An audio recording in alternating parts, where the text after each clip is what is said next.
Welcome in this video of the House of Asian Cinema.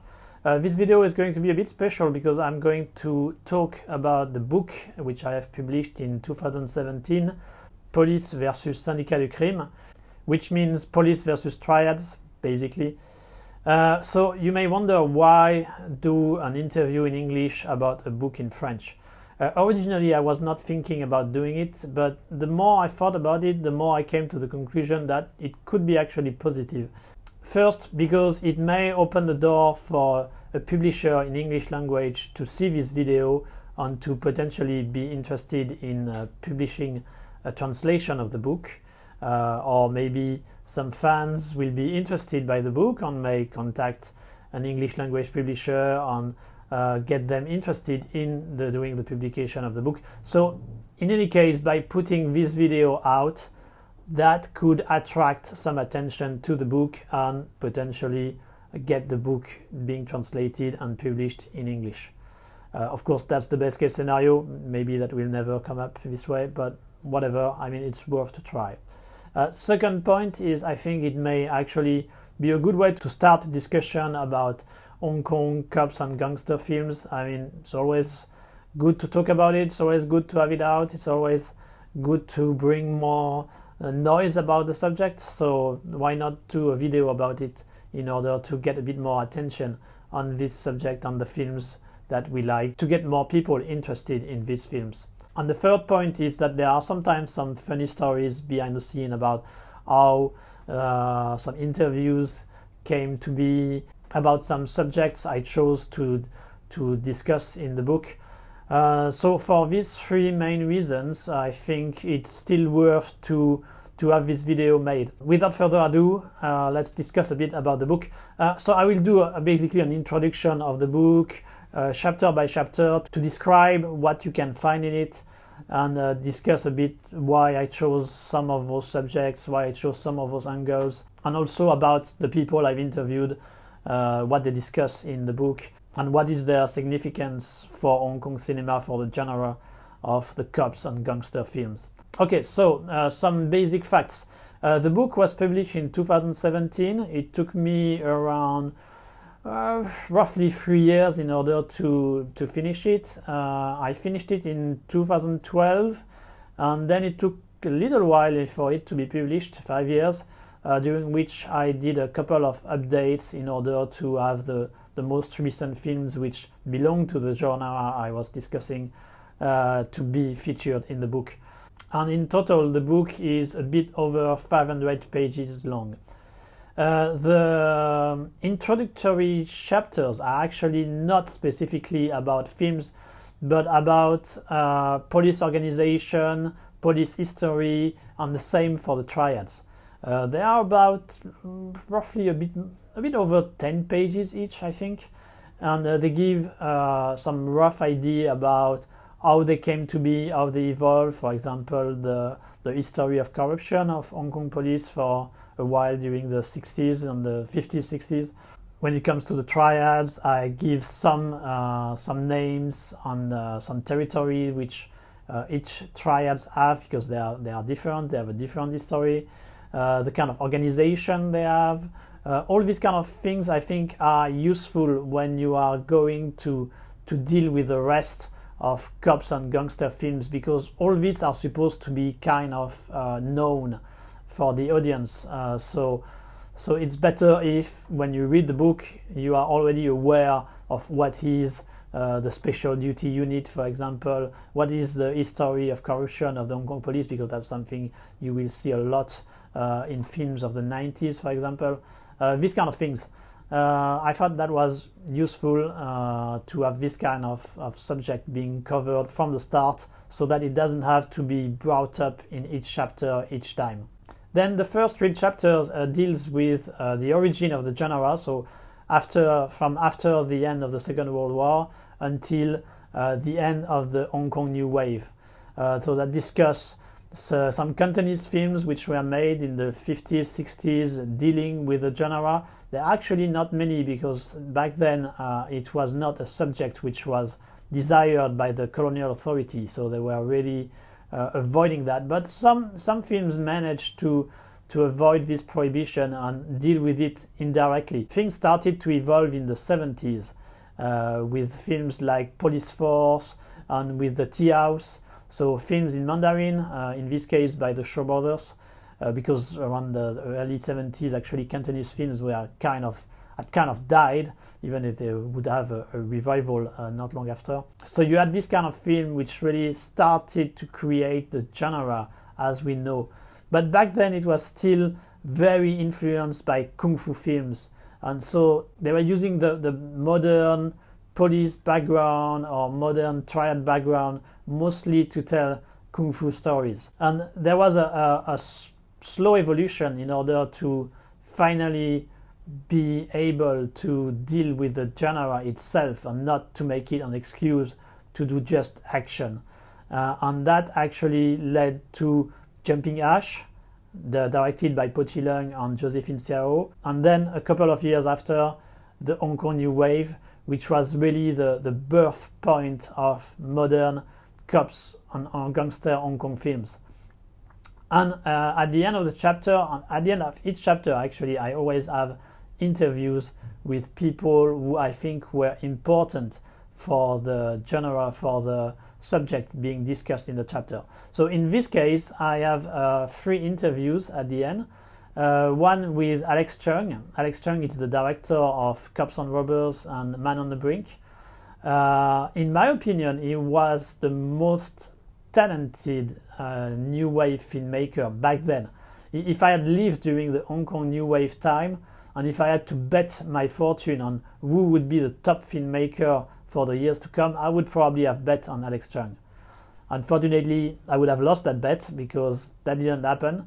But anyway, he did Cops and Robbers, he did Man on the Brink, which are really 2 heavily influential Hong Kong cops films. I mean, they really kick-started the modern era of Hong Kong cops and gangster films.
In this interview, he mostly talked about how Cops and Robbers was made, the influence, the kind of inspiration, the difficulty of the shoot, all these kind of details.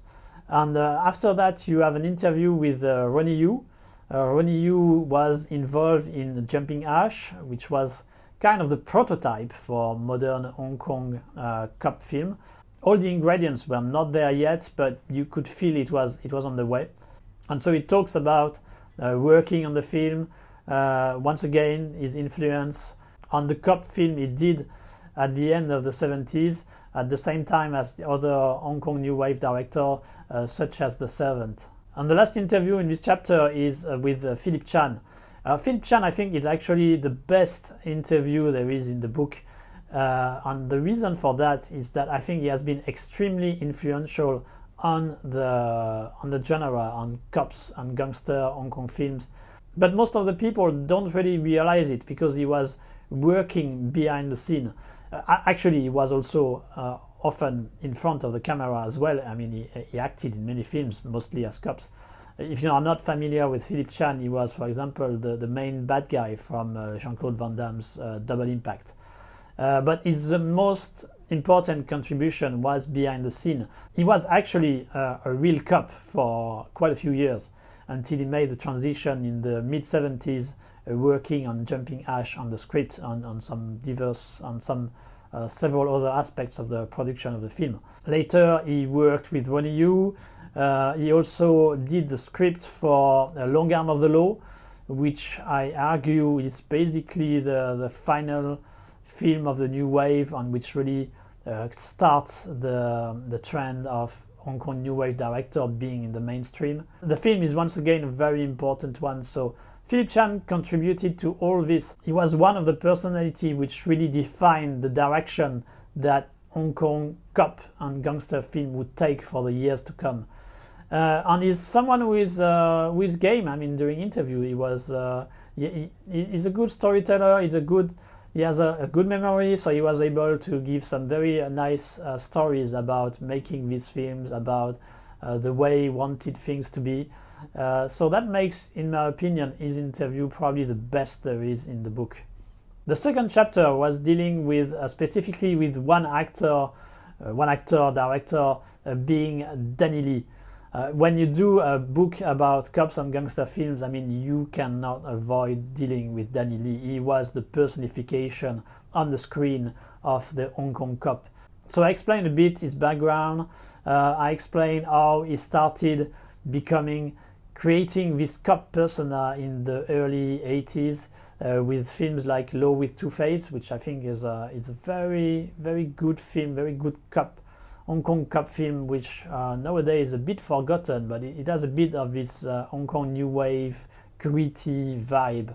And then how he became really this character, this Hong Kong cop character, and he created his own company in order to solidify this image. And then, in the same way as someone in the film industry, he became more influential as a director, as a producer, as a casting director in a way. He started to evolve also in his films, becoming not just the basic cop in the street, but an officer who would deal with the team and who would give direction, who would give orders.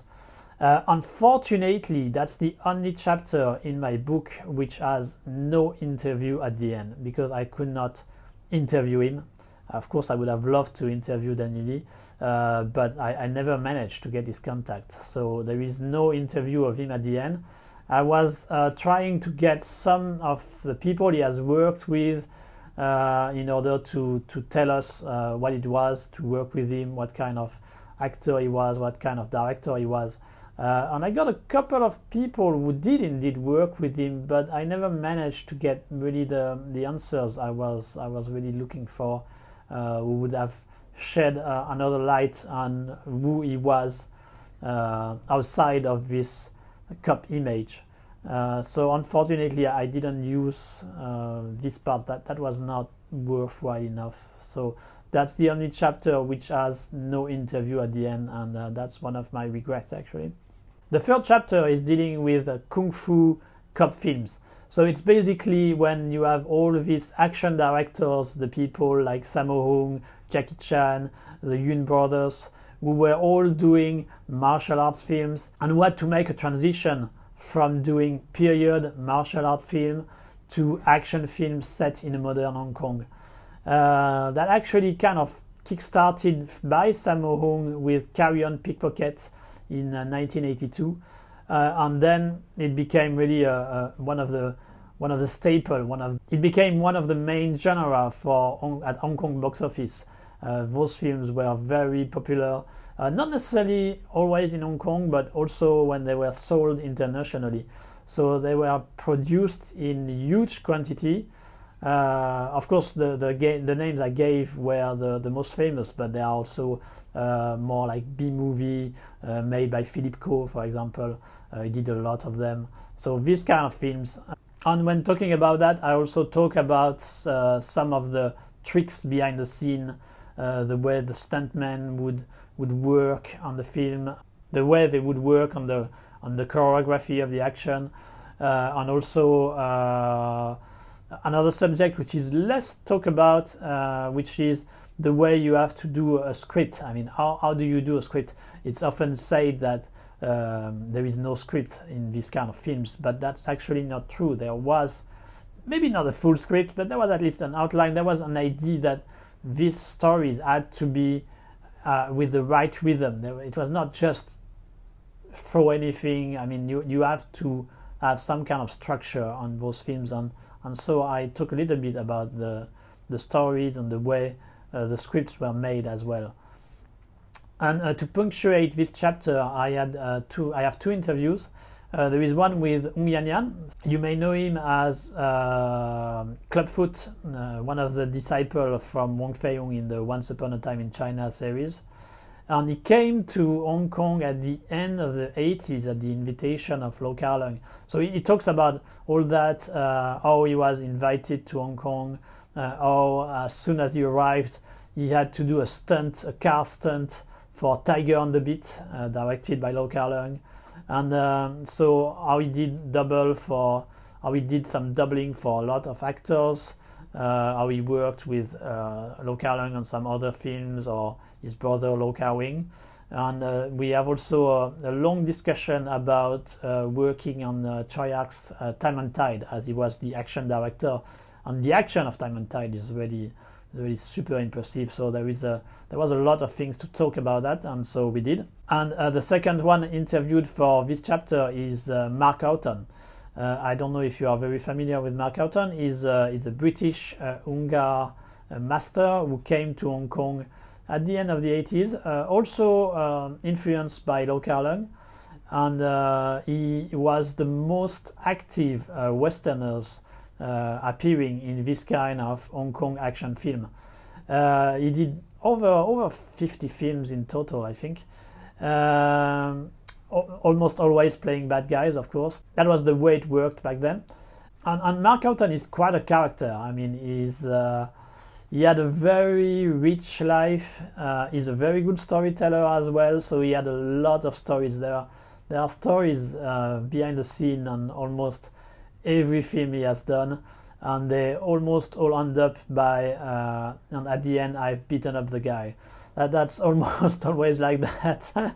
And that makes it for a very fun read, and it's also quite enlightening about how these films were made, to have this perspective.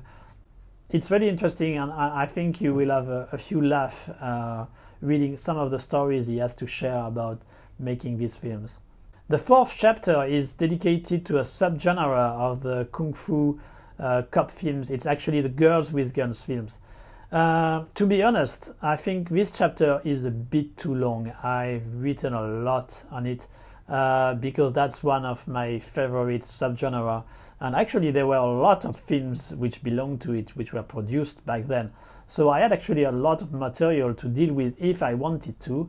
Unfortunately for me, my publisher didn't censor anything. He didn't tell me to cut short in it. So I was able to really dig fairly deep on the subject, going into the origin of those female martial arts fighters, and how they transitioned from the kind of Kung Fu cop films with films like Yes Madam, but there were actually a couple of other films before Yes Madam which were already preparing the audience to see female fighting in a modern Hong Kong environment. I go at length in the different kind of girl with guns film. There are the cop girl with guns, there are the assassin cop girl with gun, there are even some war type girl with guns. So there are different kind of subgenre in the subgenre, and I tried to go a bit in length about describing them, about what are their characteristics, what is interesting in them. And I also gave my own opinion about are those films feminist or not. And if you read the book, you will see that the answer is quite uneven. It's not as feminist as it should have been, in my opinion. But anyway, that's how they are. And for this chapter, I have 4 interviews. Once again, it's too much, but hey, when you love, you don't count. So I did 4 interviews and I put them in the book. One is with Sharon Young, who was a Beijing opera practitioner and who did quite a few kung fu films in the 70s and early 80s, and who made the transition in the mid 80s to being a girl with gun heroine. She didn't do as many films as some other actresses such as Michelle Yeoh or Moon Lee, but still the ones she did were quite interesting.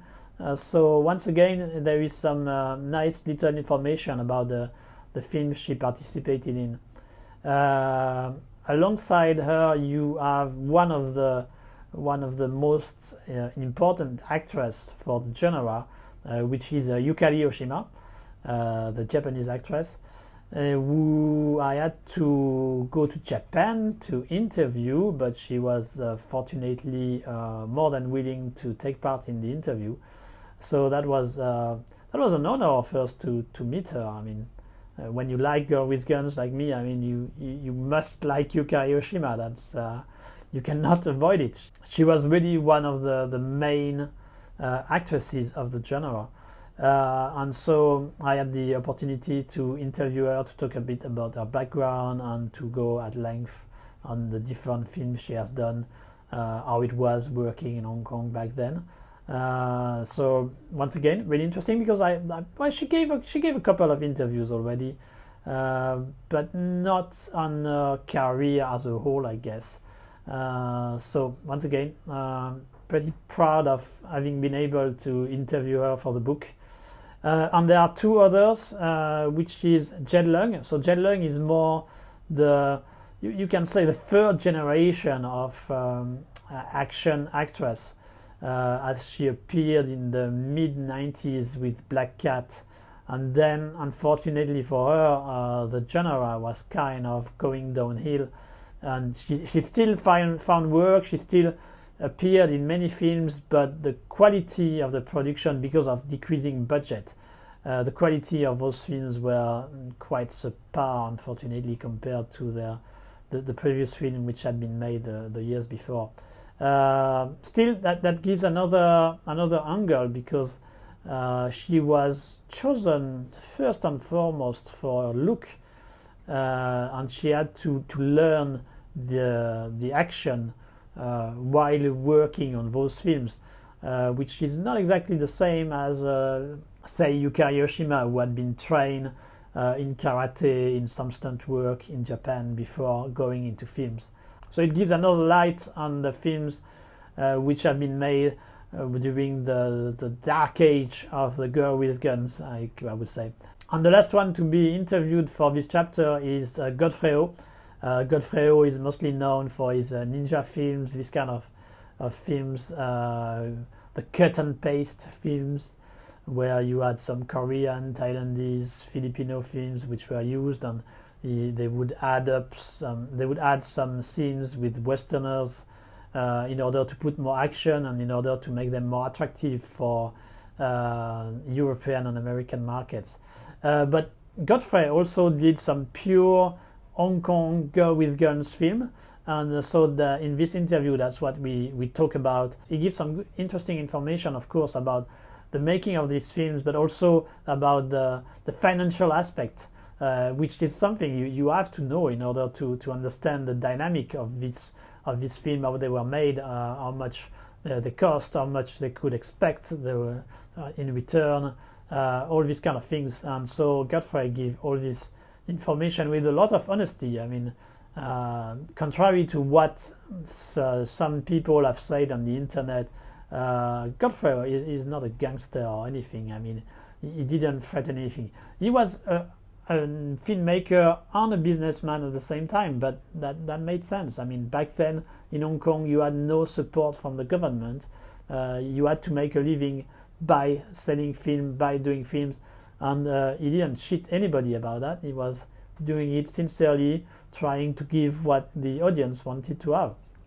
And I think that reflects in this interview, and hopefully that will help him to get a bit of a better reputation than what internet has given him. The fifth chapter is dealing with the heroic bloodshed genre. So as my goal when I did this book was to get people interested in all kind of films which had been made, and mostly films which were, in my opinion, very good quality but less known. So in this chapter I didn't go at length about John Woo. Of course I talk about John Woo because there is no other way. If you are talking about Heroic Bloodshed, he is the man who started it. He is the man who created the best film of his genre.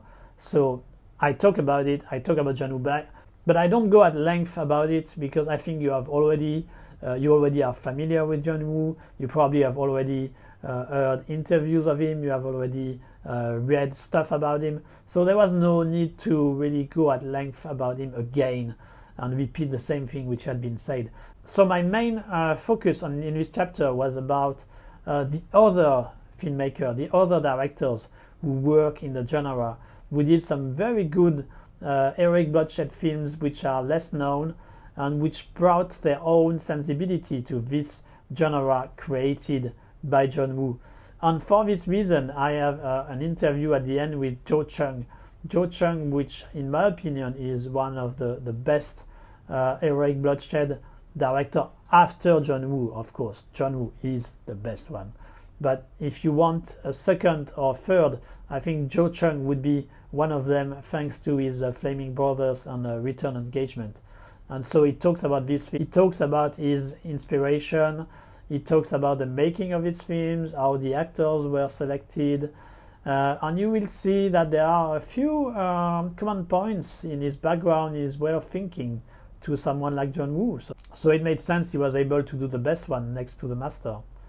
There is also an interview with Choy-Ark. So Choy-Ark, I think there is no need to really introduce him. He's well known to any Hong Kong film fan.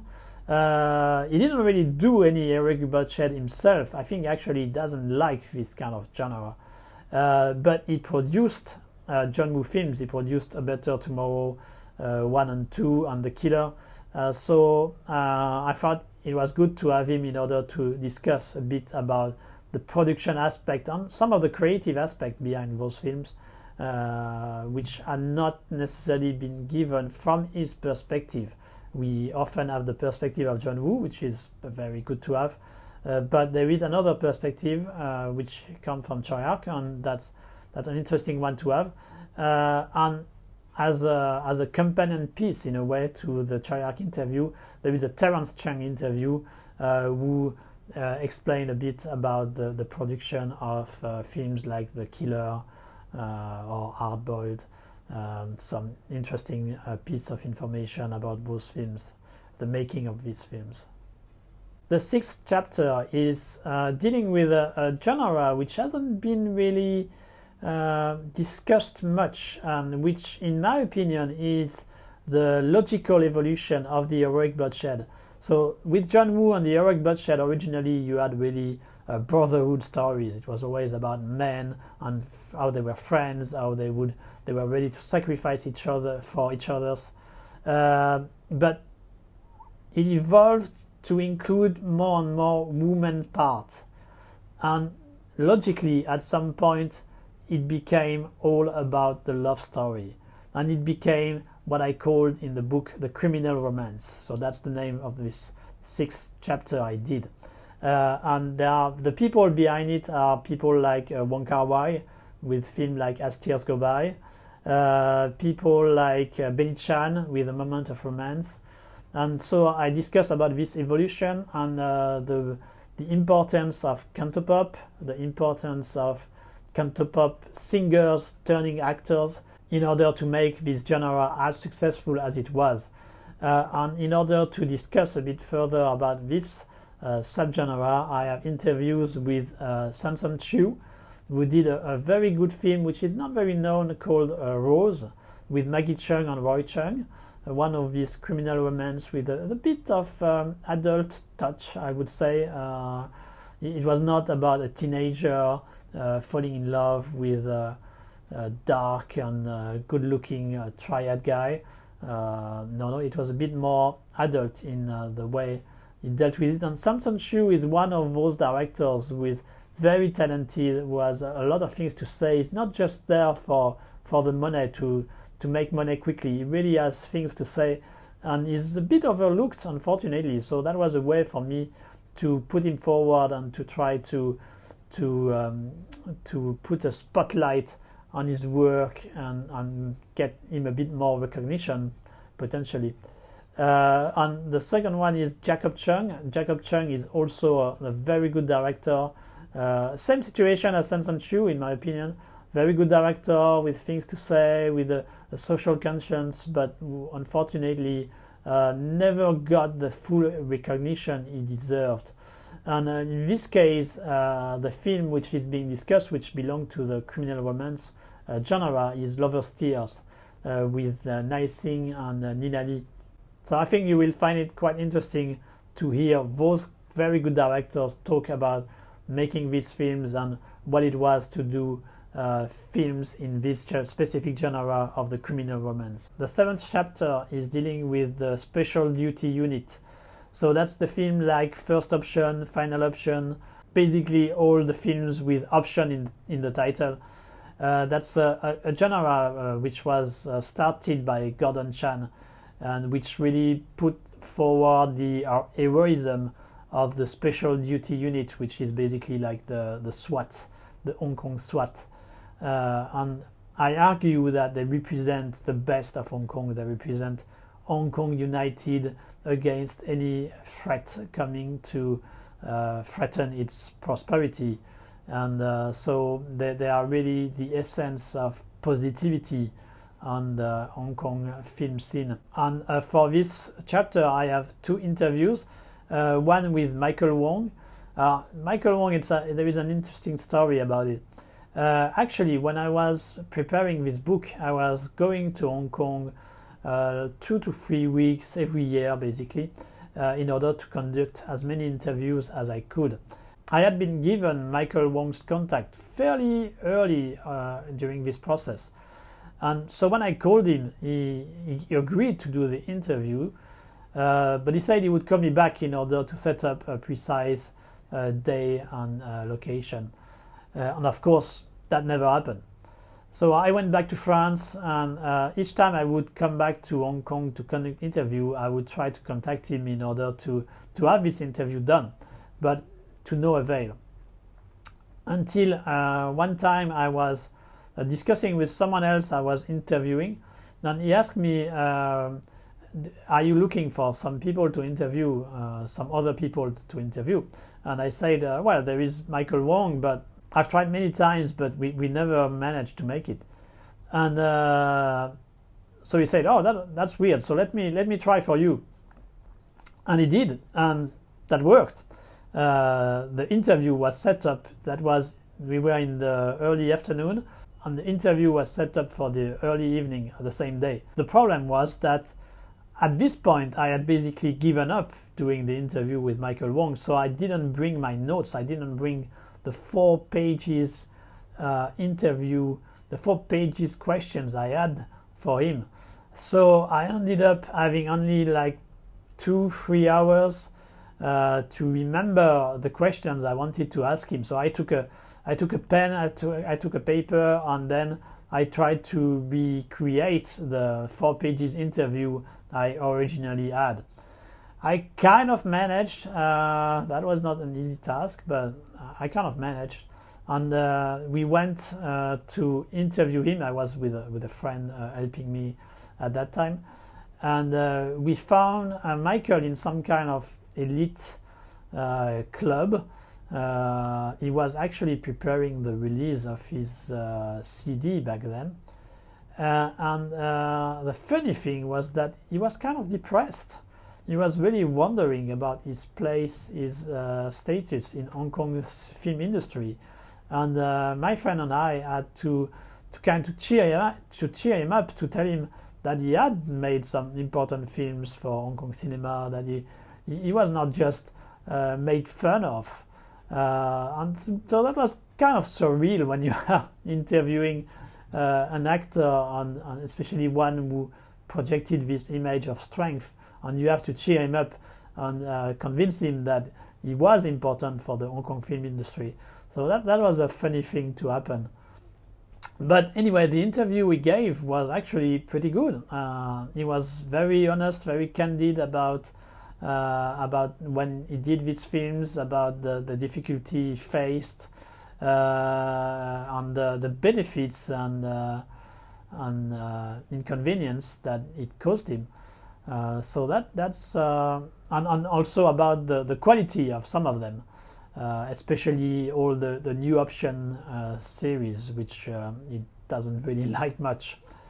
And to go with it, there is an interview with Gordon Chan. Gordon Chan is the director of the first option, of the final option.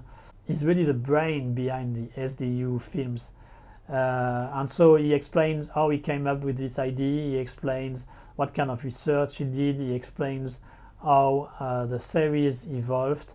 Gordon is really a nice guy to interview. He has a lot of things to say. He's very smart and he's really game, because in this case the interview lasted, I think, at almost 4 hours, and he was willing to answer all the questions I had, and as you can see, I had a lot of them. So he really get back in detail about SDU films, and I think with Gordon's interview and Michael Wong's interview, you really have a good idea of how these films were made and their significance in the cops, Hong Kong cop films genre. The 8th chapter is dealing with the undercover cops genre. So another subgenre which you can argue is represent the best of Hong Kong cop film. And the reason behind that, in my opinion, that's what I argue in the chapter, is because the undercover cop represents the difficulty for Hong Kong people to assess their identity. The characters in this film are confused because they don't know if they are cops, they don't know if they are triad, if they are gangsters. So they lose a bit of their identity. And that was also the case for Hong Kong people back then, and it has been for a long time, about what kind of identity Hong Kong people have. Are they Chinese? Are they British? Are they Hong Kongese? Are they something else?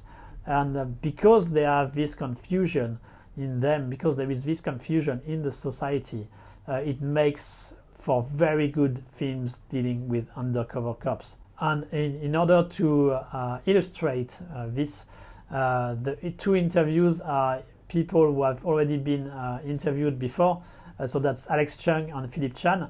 Why did I put them back? Because Alex Chung is the director of Man on the Brink, which to this day I think is the best undercover cop film ever made. So it talks at length about how the film was made, how he came up with the concept and these kind of things. And Philip Chan is especially interesting also because before he went into the film industry, he was a cop in charge of undercover cops during the 70s. So he knew the procedure, he knew how things were in real. So he was able to give some very important insight about undercover, the reality of undercover cops. And he used some of those experience in the film he made later, so we also discuss a bit about that. And he gives his opinion about other undercover cops, such as Infernal Affairs, for example. So I think, once again, that's a very interesting insight to have when you are interested in this kind of films.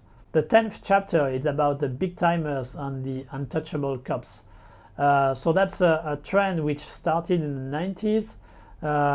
Probably because of the handover, there was some kind of nostalgia for the Hong Kong which was going to disappear, and this nostalgia expressed itself through films about corrupted cops, such as the Lee Rock saga, such as Powerful Form, this kind of film set in the Hong Kong of the 60s. And at the same time as you had films dealing with corrupted cops or famous gangsters, such as in To Be Number One, you also had films being produced about the untouchable, about the the cops which refused corruption, and we were trying to fight it.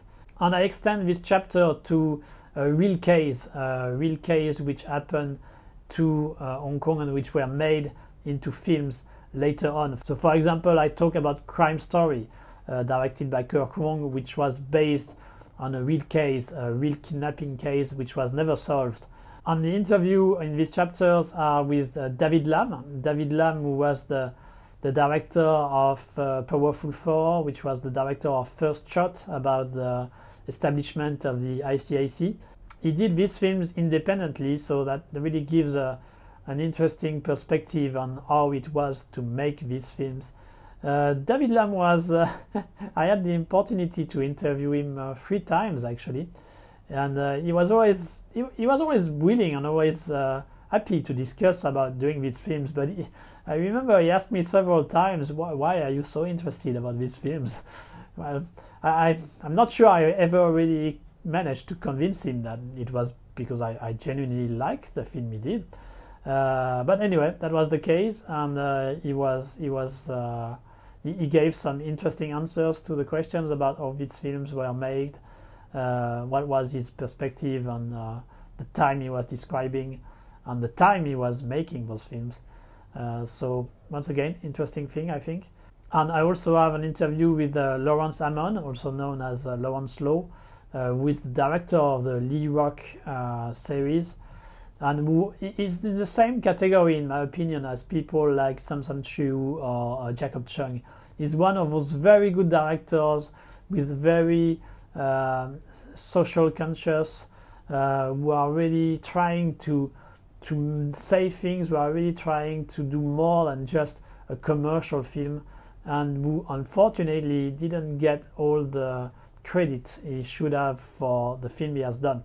And so, as he has done Lee Rock, and he has done also Arrest the Restless, which is in the same kind of category, he has some good things to say about the making of his films, and how you make these characters who are nothing really heroic. I mean, they were gangsters, they were corrupt, but how you try to deal with it in a way that makes them interesting and relatable for the audience. And the last one interviewed on this chapter is Chung Chi Sing. Chung Chi Sing did a couple of films as a director. It's mostly known as the scriptwriter, and he was the main scriptwriter for Crime Story. So he gets back about it. He talks about the evolution of the production. It was a complicated production. It was a complicated script to write. So he discussed about the evolution that the film had known until its final form with Jackie Chan, released in '93. The 11th chapter is about the reality of gangsters in the film industry. So there are 2 parts. There are the part when gangsters make it difficult for filmmakers to shoot films. That is through piracy, which was a very big subject in Hong Kong during the 90s for the film industry, or also through protection money, how you would have to, when you were shooting in Mongkok, when you were shooting in some specific places, you had to pay triads in order to be at peace, in order for you to be able to shoot your film. So that's one aspect of it, and so I rely on many testimony from people I've interviewed in the industry who gave their stories about it. But you also had, during the 90s, a lot of producers who actually were gangsters. So they were gangsters who were trying to wash their money, to clean their money by going in the film industry. It was, back then it was seen as a safe bet. You would be able to get a good return on it. So that was a good way for them to clean their dirty money. And that was a complicated situation, because that, in a way, that could be good for filmmakers. This way they had access to money, they had more opportunities to film things, but at the same time they would have to deal with subjects which they may not like, glorifying triads. They would have to deal with some actors or actresses which they didn't necessarily wanted to have. So it was a complicated situation, and the the climax of it was most likely when Jim Choi, who was the agent of Jet Li and who was also a producer of his own, was killed by another gang. And so we talk about that in this chapter. And to talk a bit further about the case of Jim Choi, I have an interview with Shuke, who is mostly known as a scriptwriter, director, and film critic, but who worked for Jim Choi for a while to help him improve in the marketing aspects. And so he's able to give some insight about what kind of person was Jim Choi. And the 12th chapter is about the Guwaizai, which are basically the young and dangerous films, which was one of the last trend which was very successful in Hong Kong at the end of the 90s, an adaptation of a comic book made into 6 films, if I'm correct. Well, you will correct me if I'm wrong. Several films and a lot of spin-offs or films which were trying to imitate the success of the original series. And so I discuss about how they came up, how it was some kind of evolution of the previous genre which had been talked about, and how they try to bring their own sensibility with mixed results, in my opinion, about this kind of gangster film. How they try to renew some aspect of the gangster film, but sometimes going in directions which are arguable at best. And when it comes to interviews, that's one of the few cases, a bit like the Danny Lee chapter, where I have some regrets. I didn't manage to get someone like Andrew Lo, Wang Jing, or Manfred Wong, who were really the brain behind the Guwaizai, behind the Young and Dangerous series. So instead, I have an interview with Anthony Wong, who was one of the most memorable characters in the series. And so it's Anthony Wong, so he talked about it with with all the irony and the venomous tongue he can have, which makes it interesting. I don't think it really will help you to understand better the Guwaizai film, but you will have at least a laugh reading about his impression and working on these films. The 13th chapter is dealing with cops and gangster film done in a realistic way. So I argue that it's almost impossible to do a realistic film on the subject, because it's actually very complex, very rich, and you cannot in a fiction environment really do something fully realistic. But there have been some films which have tried to do so, like Johnny To's Election and a few others. And so I talk about it and I try to put them in perspective in what indeed they bring, which is realistic, and what is still lacking. And for this chapter, I have interviews once again with Lawrence Hammond, but I also have interviews with Ringo Lam, who did School on Fire. So that's mostly for this film that is interviewed. The interview was not made by me. That's the only interview in the book which was not made by me. It was made by Frédéric Ambroisine, another friend and film critic of Hong Kong cinema, and he was kind enough to lend it for the book to me. So once again, I have to say thank you, Fred, for lending this interview of Ringo Lam for the book.